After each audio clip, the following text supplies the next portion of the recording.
आप सभी को छठ व्रत की हार्दिक शुभकामनाएं। एक बार बोलो छठी मैया की जय। के हो लावे बांस के सुपोलिया, के लावे गैया के दूध, के लावे गैया के दूध, के लावे पान सोपड़िया, भैयर धक बेर, भैयर धके बेर। डोम लावे बांस के सुपोलिया, डोम लावे बांस के सुपोलिया, ग्वाला लावे गैया के दूध, ग्वाला लावे गैया के दूध। पनवड़िया लावे पान सोपड़िया, भैयर धक बेर, भैयर धके बेर।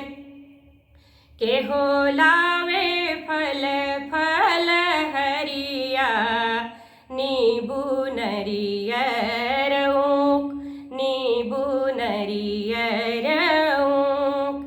के पहिने पियर पियरिया, भैलियर धक बेर, भैलियर धके बेर। के पहिने पियरियर धोतिया, भैलियर धक बेर, भैलियर धके बेर। देवरी लावे फल फल हरिया, नींबू नरियर ऊख, नींबू नरियर ऊख। सैया पहिरे पियरियर धोतिया, भैलियर धक बेर, भैलियर धके बेर। के हो भरी हैं छठी माई के कोसिया, के गई हैं छठी माई के गीत, के गई हैं छठी माई के गीत।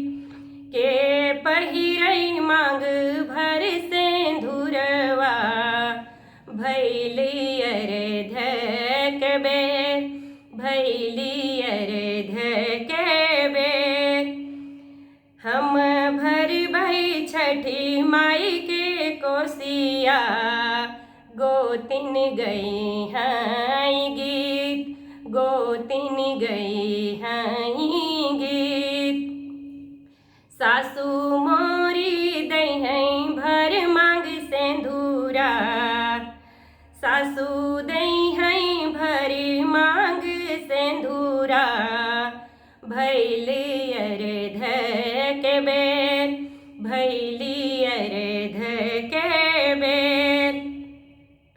कवन फल दई हैं छठी मैया, तेवई होई जई हैं खुश, तेवई होई जई हैं खुश। कौन फल दई हैं सूरज देवता, भैयर धक बेर, भैयर धके बेर। गोदी में बालक दई हैं छठी मैया, तेवई होई जई हैं खुश, तेवई होई जई हैं खुश। रोग दुख हरि हैं सूरज देवता, भैयर धक बेर, भैयर धके बेर।